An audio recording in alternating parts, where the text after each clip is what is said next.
Hello বন্ধুরা। তো আজকে সকালবেলা দেখো একটা জিনিস দেখাই।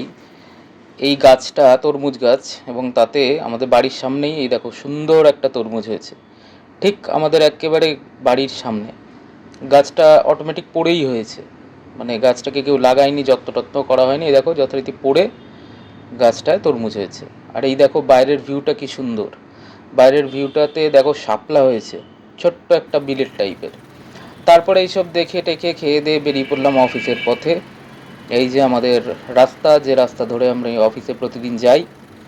তো একেবারে মনোরম পরিবেশ, সবুজে সবুজে ঘেরা। এই দেখো ধান শুকাচ্ছে, একদম গ্রাম্য পরিবেশ যাকে বলে।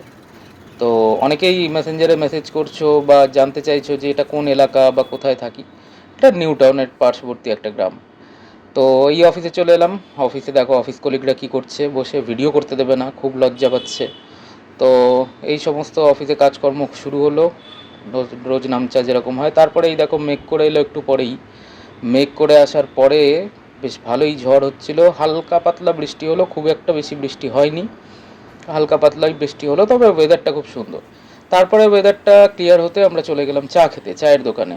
এই যে গতানুগতিক চায়ের দোকান, সল্টলেকের বিখ্যাত চায়ের দোকান একেবারে।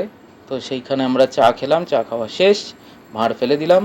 আর এই দেখো তোমাদেরকে একটু ভিউ দেখাচ্ছি, কীরকম লাগছে, দেখো এই দিকগুলো কীরকম লাগছে। একেবারে সল্টলেকের চায়ের দোকান যেরকম হয়। আর সন্ধ্যাবেলায় চপ খেলাম, গরম গরম পেঁয়াজি খেলাম, খেয়ে যথারীতি বাড়ি। তো তোমরা কে কী করলে কমেন্টে জানিও প্লিজ।